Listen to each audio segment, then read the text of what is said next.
Kita akan dengarkan firman Tuhan yang saya beri judul Penolong yang Selalu Setia.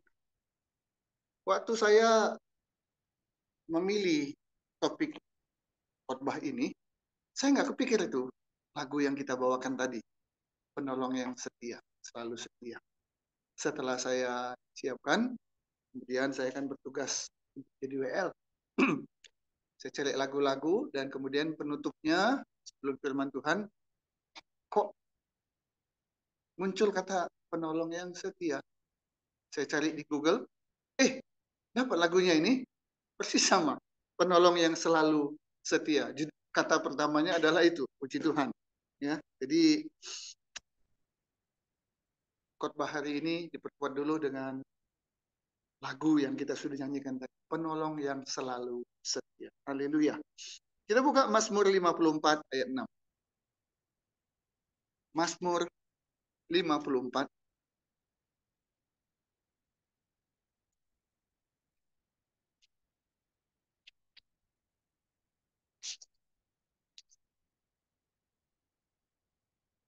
ayat 6. Kita baca sama-sama ya. Kalau sudah dapat.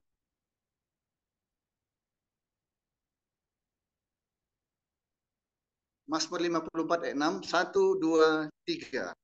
Sesungguhnya Allah adalah penolongku. Tuhanlah yang menopang aku. Puji Tuhan. Sesungguhnya. Ini sebuah pengakuan. Pengakuan. Dalam perkara pidana, polisi menyelidiki, kemudian kalau sudah ada bukti-bukti naik menjadi penyidikan, dan kemudian tersangka.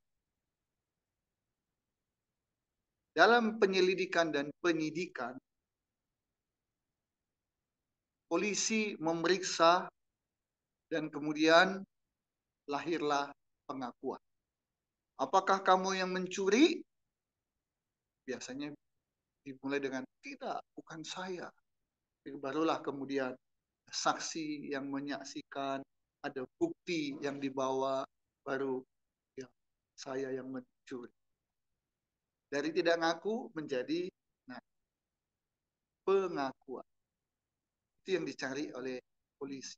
Walaupun itu bukan satu-satunya, ya, alat bukti tidak satu-satunya, hanya salah satu. Tapi selalu polisi mencari pengakuan. Ya, kalau sudah ngaku, baru tinggal nanti kumpulkan yang lain-lain, saksi, barang bukti dan sebagainya. Penting pengakuan. Ayat ini dimulai dengan kata apa? Sesungguhnya. Benar-benar. Gak main-main. Itu kata sesungguhnya. Sungguh-sungguh. Benar-benar. Apa yang benar-benar? Allah adalah penolong. Enggak cuma di bibir. Enggak cuma omong doang. Ngomong, kamu baik, kamu cantik, kamu ganteng, kamu hebat. Hanya di bibir doang. Tapi dalam hati tidak. Begitu orangnya pergi, orang kayak kamu cantik. Sesungguhnya itu mengandung arti benar-benar. Ini pengakuan, tidak hanya di bibir, tapi dari hati yang paling dalam. Sesungguhnya, benar-benar, sungguh-sungguh, Allah adalah penolong. Ada dua hal, saudara kekasih dalam Kristus. Pertama, belum ditolong, tapi sudah keluar pengakuan dari mulut kita yang lahir dari hati kita.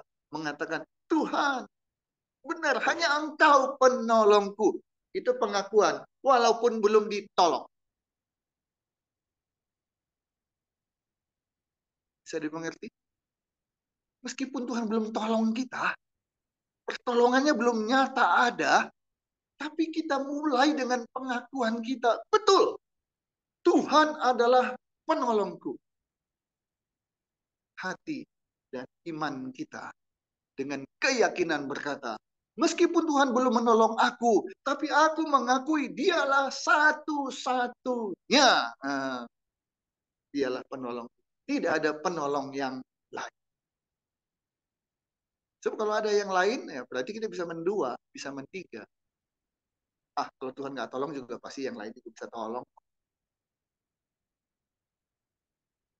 Pengakuan pertama, walaupun kita belum menerima pertolongan, kita mengakui dengan mulut dan hati kita mengatakan, Tuhan, aku mengatakan dengan hatiku, dengan mulutku, sungguh Tuhanlah penolong. Gak ada yang lain. Selain kau, tiada yang lain. Gak ada yang lain. Hanya satu-satunya. Dalam bahasa Inggris ada istilah one and only. Satu dan satu-satunya. Itu pengakuan. Meskipun Tuhan belum tolong kita, kita akui dialah penolong kita satu-satunya.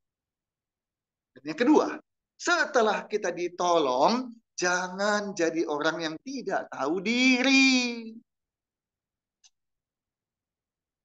Saya mau tanya kepada saudara, pernah Tuhan menolong saudara? Oh, jawabannya beda. Saya tanya, pernah atau tidak? Jawabannya sering. Artinya apa? Pak Yunus, bukan cuma pernah. Kalau pernah, satu kali juga pernah. Ya, pernah ke situ? Pernah. Sering? Enggak. Satu kali. Itu namanya pernah. Tapi kalau sering itu lebih dari satu. Kalau satu, bisa nggak kebetulan? Bisa. Tapi kalau sering, nggak mungkin kebetulan. Kalau kita dapat pertolongan dari Tuhan, sering. Itu artinya bukan kebetulan Tuhan nolong kita. Dan kalau Tuhan tolong kita, jangan pernah lupakan pertolongan Tuhan. Jangan lupa diri. Setelah ditolong, mulut ini, hati ini, katakan, betul. Siapa yang nolong? Tuhan. Ada pengakuan. Bukan orang lain. Apalagi kemampuan diri sendiri. Kehebatan.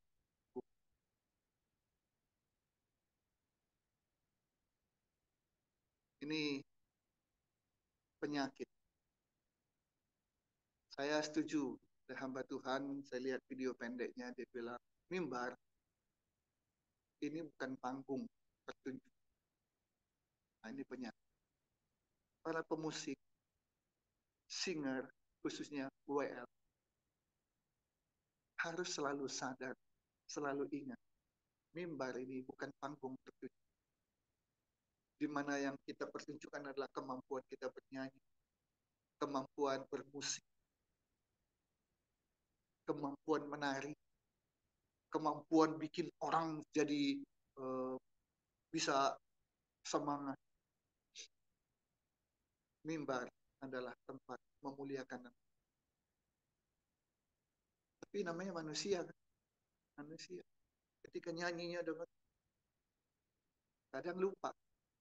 Tuhan harusnya yang dijadikan fokus, bukan si WL, bukan si singer, bukan si pemain musik. Tuhan, fokus. Kalau kita udah mendapat pertolongan Tuhan, mulut kita ini berkata, Tuhan, penolong. Ya, jadi sebelum kita ditolong, sudah ada pengakuan, ada iman Tuhan satu-satunya penolong kita. Yang kedua, setelah ditolong, jangan pernah lupa. Terima kasih, bersyukur bahwa Tuhan sudah menolong. Jangan seperti lupa. Jangan pernah seperti itu. Nah, saudara kekasih dalam Kristus, kalau ada kata penolong, harus ada lawannya. Apa? Kalau ada penolong, pasti ada yang ditolong. Benar apa betul? Kalau ada majikan, ada pelayan. Ada atasan, ada bawahan. Itu. Jadi kalau ada penolong, pasti ada yang ditolong. tolong. Siapa penolong? Tuhan. Siapa yang ditolong? Siapa yang ditolong? Kita. Ya, berarti kita ini yang banyak masalah ya. Betul nggak? Ada aja masalah. Masalah apa? Sakit penyakit. Dari sakit kecil sampai sakit yang berat. Sakit kecil apa contohnya? Jerawat. Jerawat sakit berat nggak? Nggak kan? Tapi gimana? Ada nggak ya? Satu aja ada jerawat di wajah. Mau nggak? Nggak mau. Jerawat juga penyakit kan? Terus apa lagi? Panu. Panu penyakit yang mematikan nggak? Nggak. Nggak ada kan? Tapi ada nggak yang mau sakit panu? Nah, kan sakitnya malunya itu, Pak. Kamu sakitnya apa? Panuan. Aduh, gitu ya. Kenapa dirawat di rumah sakit? Panu, aduh, ya, nggak ini banget gitu ya, nggak nggak enak banget. Sakit penyakit sampai kepada sakit yang berat, tak berdaya. Di situ kita membutuhkan pertolongan Tuhan. Benar? Tapi satu hal, ya, coba ingat-ingat kembali. Kalau kita sakit, kebetulan sakit kita itu bukanlah sakit yang sangat parah misalnya, bukan sakit yang sangat menderita gitu, enggak ya. Kita berdoa nggak untuk kesembuhan? Berdoa. Tapi jujur, kalau sakit kita bukan sakit yang berbahaya, bukan sakit yang berat, kita berdoa, tapi berdoanya tidak sungguh-sungguh. Berbeda kalau sakitnya itu adalah sakit yang berat, sakit yang parah, sakit yang sangat menderita. Itu beda kualitas doa kita. Benar apa betul? Di sini saya mau mengatakan, kita membutuhkan pertolongan Tuhan. Tapi caranya, doa kita hanya sekadarnya, hanya seadanya. Dan dengan itu kita berharap Tuhan nolong kita.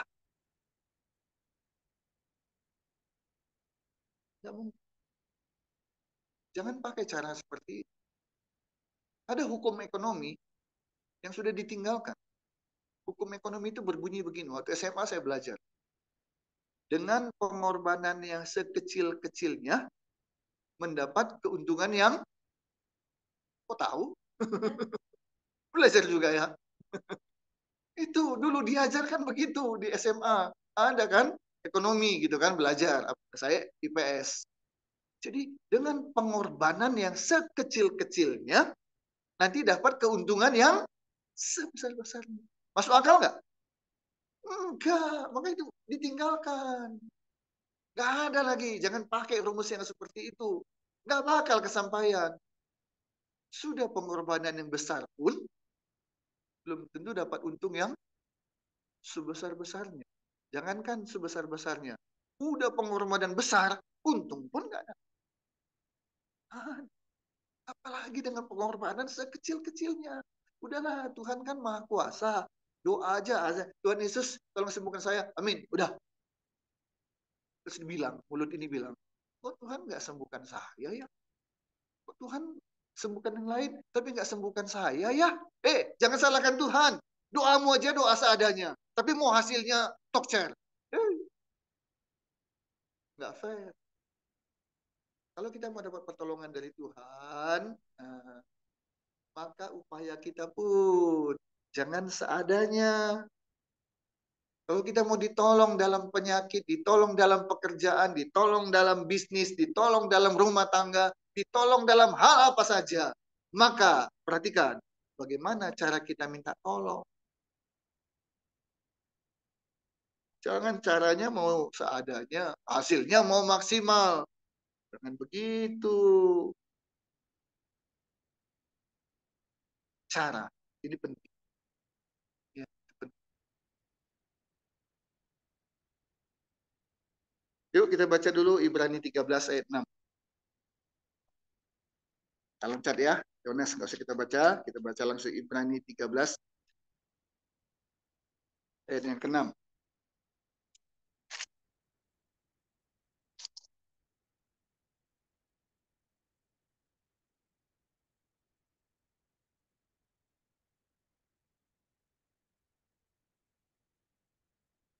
Yuk kita baca sama-sama. Ibrani 13 ayat 6. 1, 2, 3. Sebab itu dengan yakin kita dapat berkata, Tuhan adalah penolongku. Aku tidak akan takut. Apakah yang dapat dilakukan manusia terhadap aku? Tuhan adalah penolong.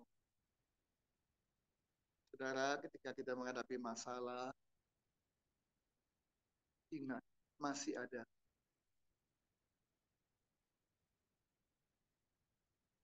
Ada lagunya ya. Masih ada. Mana lagunya?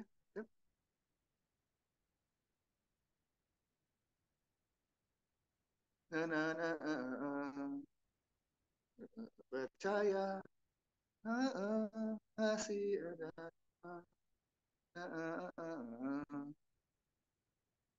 Masih ada Tuhan. Apa lagunya? Oh, lupa. Masih ada Tuhan. Masih ada Tuhan. Jangan pernah lupa itu. Ada orang ketika ada masalah, maka yang terjadi apa? Satu kata, panik. 1 tambah 1, 7. Kenapa? Sejak kapan 1 tambah 1, 7? Panik. Hal-hal yang harusnya dilakukan justru tidak dilakukan. Panik. Jangan panik kalau masalah datang. Karena masih ada Tuhan. Tuhan adalah penolong kita. Ya, jangan panik, jangan khawatir, jangan takut. Oke. Nah, sekarang bagaimana cara kita minta tolong? Supaya penolong itu menolong kita. Kita baca 2 Samuel. 2 Samuel.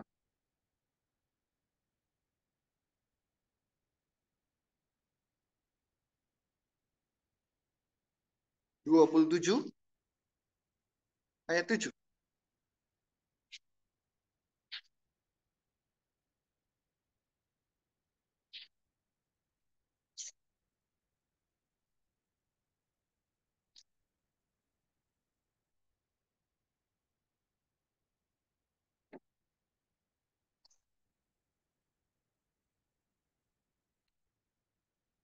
2 Samuel 22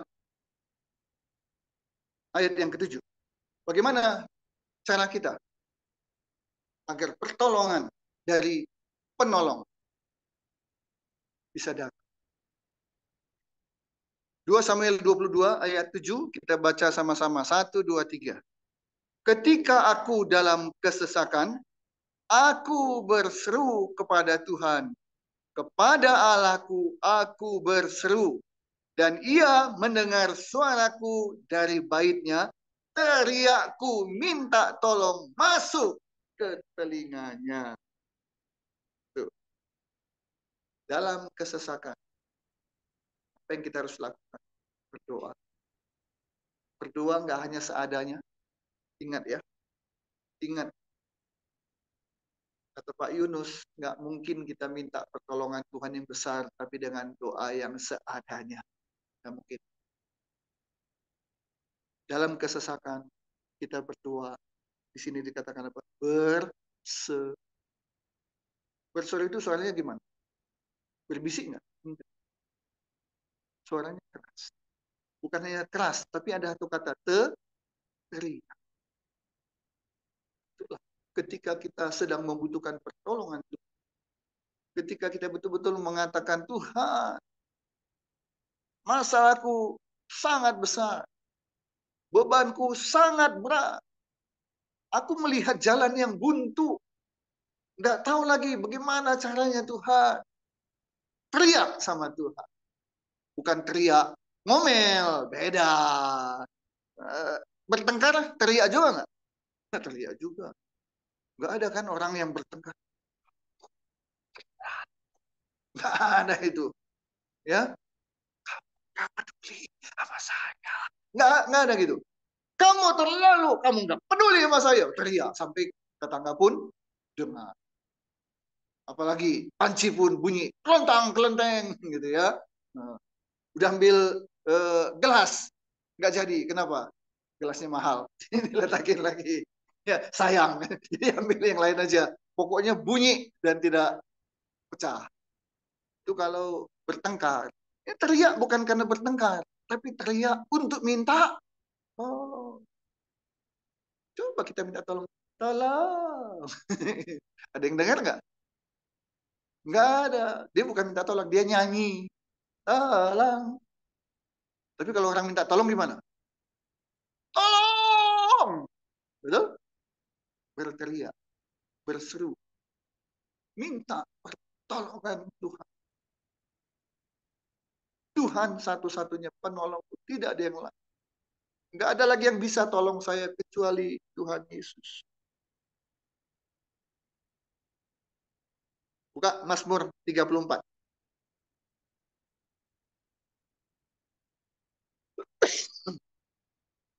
Mazmur 34.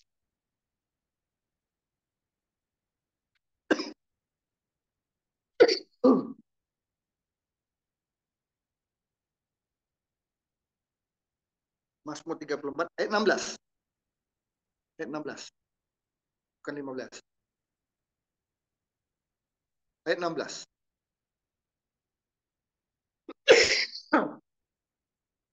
Ya, bukan 15 ya, tapi 16 ya. Mazmur 34 ayat 16. 1, 2, 3. Mata Tuhan tertuju kepada orang-orang benar dan telinganya kepada teriak mereka minta. Nah, itu ya. Mata Tuhan tertuju pada orang benar. Satu, kita harus benar dulu. Jangan nggak benar tapi mau minta tolong Tuhan. Jangan.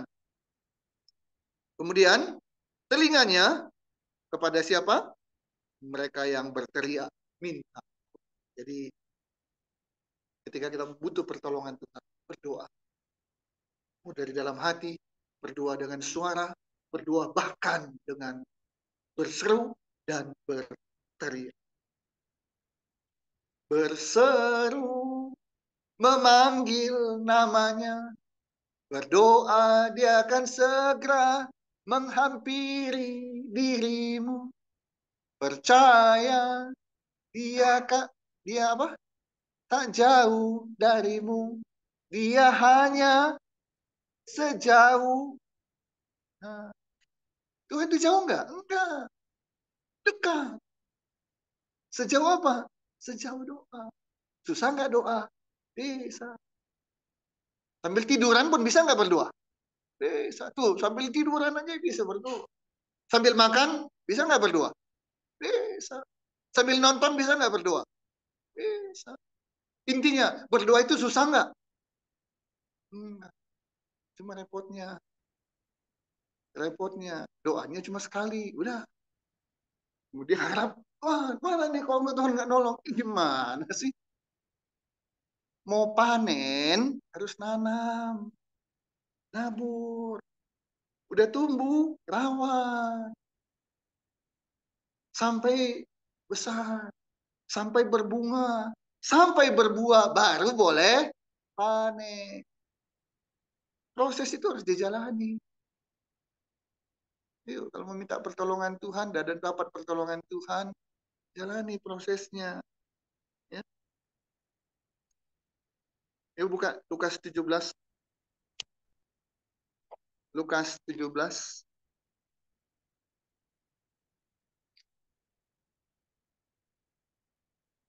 Ayat 12 sampai 14.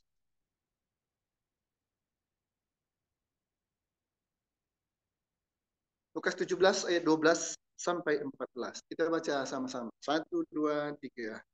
Ketika ia memasuki suatu desa, datanglah 10 orang kusta menemui dia. Mereka tinggal berdiri agak jauh dan berteriak, Yesus, Guru, kasihanilah kami. Lalu ia memandang mereka dan berkata, pergilah, perlihatkanlah dirimu kepada imam-imam. Dan sementara mereka di tengah jalan, mereka menjadi tahir atau sembuh. Mereka berteriak, nggak berbisik-bisik, Yesus, Guru, tolong kami ya, nggak kedengaran. Tapi sebenarnya bukan soal hanya kedengaran atau tidaknya. Oh, jadi kalau gitu Yesus saja akan menolong kalau suaranya bukan. Teriak itu adalah ekspresi dari hati kita.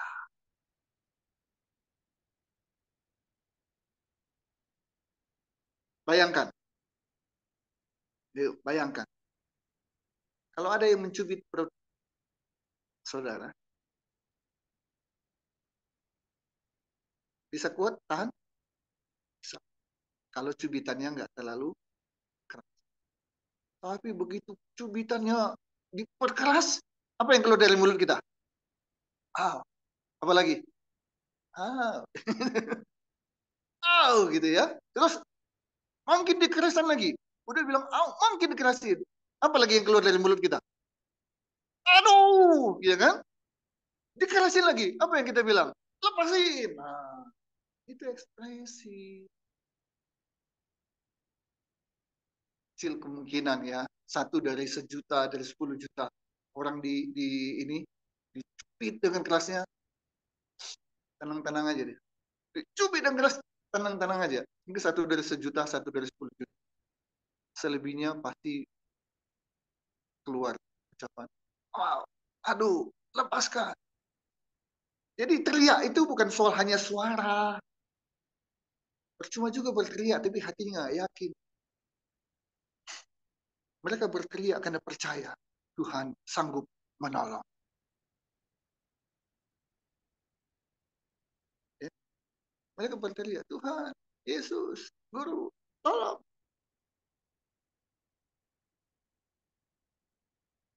Kita baca lagi Mazmur 86 ayat 5. Mazmur 86 ayat 5.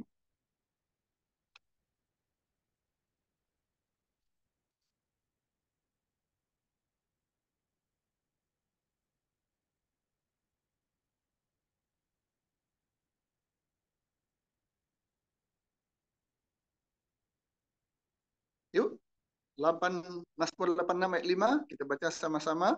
2, 3. Sebab Engkau ya Tuhan baik dan suka mengampuni dan berlimpah kasih setia bagi semua orang yang berseru kepada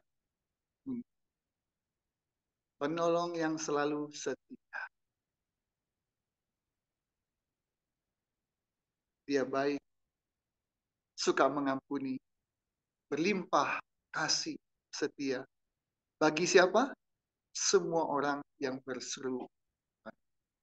Saudara kalau nggak punya masalah, puji Tuhan. Bersyukur nggak punya masalah. Walaupun saya nggak percaya ada orang nggak punya masalah. Saudara percaya ada orang nggak punya masalah? Saya langsung dapat satu masalah. Apa? Yaitu, kok nggak punya masalah? Namanya manusia, pasti punya masalah. Saya punya masalah nggak? Punya. Masalahnya ada orang mau ngaku atau enggak, itu aja kan. Saya saat-saat ini mengalami masalah. Masalah apa? Podcast. Berbagi kisah dan kasih sudah 7 episode. 5 udah selesai, tinggal 2 lagi sedang proses, dan kemudian diharapkan 8 ke 9 ke 10 dan seterusnya. Bikin podcast ternyata nggak gampang. Ini yang sudah ngalami baru tahu. Kalau nggak ngalami nggak tahu. Ya, saya sebelum bikin podcast kan merasa susah sih, betul. Tapi nggak susah-susah amat gitu. Tapi setelah menjalaninya baru tahu, wah, benar-benar ternyata. Sempat terpikir dalam hati, stop aja gitu.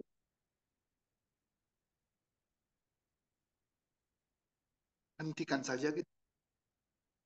Kok kayaknya salah ini, salah ini. Kalaupun masalahnya satu, tapi itu penting. Apa itu misalnya? Narasumber. Kalau nggak ada narasumbernya, apa yang mau dibikin podcast? belum teknis, belum biaya operasional.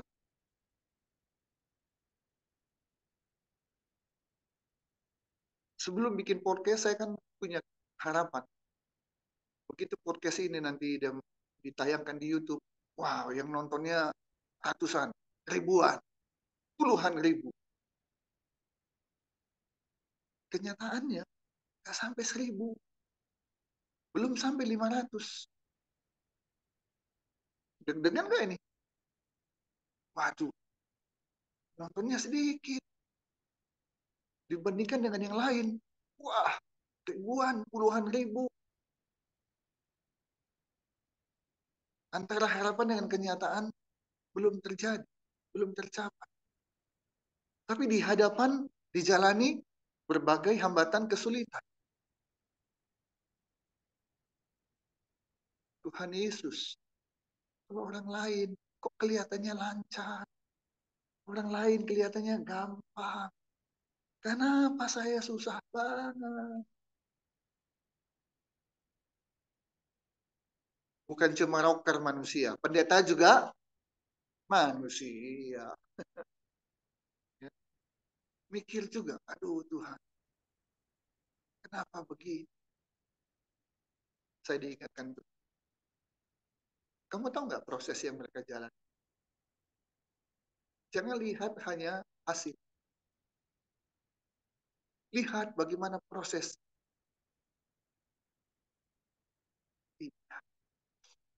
Tuhan, kalau semuanya berjalan dengan mulus, dengan lancar, bersyukur, tapi akan berbeda ucapan syukurnya kalau seperti orang lolos dari maut. Ya, betul nggak? Aduh, nyaris maut. Aduh, rasanya puji Tuhan. Tapi kalau semuanya lancar, puji Tuhan. Saya bilang, Tuhan, aku tidak akan menyerah. Dengan kesulitan, dengan hambatan, dengan rintangan, aku percaya Tuhan menyertai. Waktu doa, saudara kekasih dalam Kristus, supaya saya tetap kuat, saya tetap tegar, menghadapi kesulitan, rintangan, segala macam. Itu nggak bisa mengalahkan rencana Tuhan. Saya tidak andalkan diri saya, dari awal enggak. Saya andalkan Tuhan. Tapi memang kadang-kadang Tuhan izinkan kesulitan itu terjadi. Betul? Jadi kalau saudara juga mengalami ada kesulitan, jangan dikit-dikit bilang, kok gini sih, kok gitu sih. Stop. Tetap percaya. Di awal khotbah saya udah bilang, Tuhan adalah penolong dua hal. Sebelum ditolong, mulut kita, hati kita mengakui, Tuhanlah satu-satunya penolong kita. Walaupun belum ditolong, tapi tetap percaya, Tuhan satu-satunya penolong. Jangan kita lari kepada yang lain-lain. Jangan. Tuhan adalah penolong. Dan setelah ditolong, ucapan syukur terima kasih. Benar, sungguh, semua ini karena pertolongan. Saya nggak tahu bagaimana perjalanan podcast ini. Baru 2 yang di-upload, yang satu 400-an, yang satu ya kurang lebih sama. Waktu bertambah, nanti minggu ini akan muncul lagi episode ketiga, seterusnya. Saya nggak tahu akan jadi apa, tapi saya tahu satu hal, Tuhan turut bekerja. Segala perkara dapat kutanggung. Segala hambatan dapat kutanggung. Segala masalah dapat kutanggung. Kita buka ayat terakhir. Filipi 4 ayat 13. Harusnya kita luar kepala.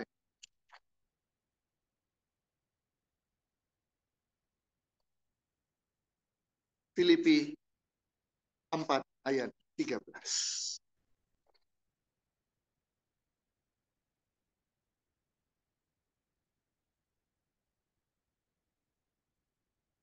Kita baca bersama-sama. 1, 2, 3. Segala perkara dapat kutanggung di dalam Dia yang memberi kekuatan kepada. Bukan karena aku kuat, bukan karena aku gagah, tapi di dalam Dia. Kalau saya ada di luar dia, kalau saudara ada di luar dia, jangan harap bisa dapat kekuatan. Jangan harap dapat pertolongan. Tuhan Yesus adalah penolong yang setia. Tapi kita harus tetap ada di dalam dia. Dia di dalam kita. Maka segala perkara dapat kita. Dan pada akhirnya, ketika pertolongan itu datang, kita puji, kita muliakan namanya. Namanya ditinggikan dan dibesarkan lewat pertolongannya pada kita. Amin. Mari kita